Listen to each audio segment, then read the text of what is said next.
Hello সবাইকে, আমি সুপর্ণা। সকলকে আমার কুকিং চ্যানেলে অনেক অনেক স্বাগত। তো আজকে চলে এসেছি একটা নতুন রেসিপি নিয়ে।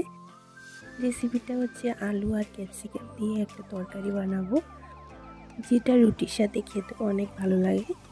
তো প্রথমে আমি এখানে কিছু ছোট আলুকে মাঝখান থেকে কেটে নিয়েছি, আর 3 থেকে 4টে ক্যাপসিকাম মাঝখান থেকে টুকরো টুকরো করে কেটে নিয়েছি। তারপর এগুলোকে প্রথমে একটু ভেজে নিলাম।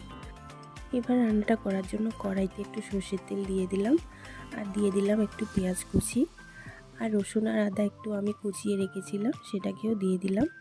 পেঁয়াজ রসুন আদা একসাথে কষানোর পর এবার আমি আলু আর ক্যাপসিকামকেও দিয়ে দিলাম।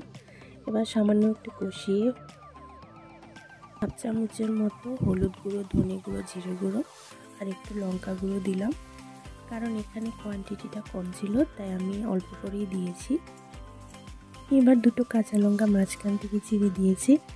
এবার সামান্য একটু কষিয়ে 2টো পেঁয়াজকে আমি মাঝখান থেকে বড় বড় করে টুকরো করে কেটে নিয়েছি, যেটা আমরা চিলি চিকেনে ব্যবহার করি।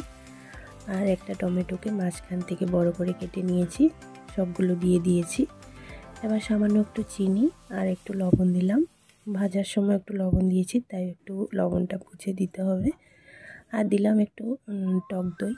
টক দইটাকে আমি জলের মধ্যে গুলে তারপর দিয়েছি। জলটা অল্প পরিমাণেই দিয়েছি, যাতে ক্যাপসিকাম আর আলু ভালোভাবে সিদ্ধ হয়ে যায়। দেখুন আমার রান্নাটা একেবারে রেডি হয়ে গেছে।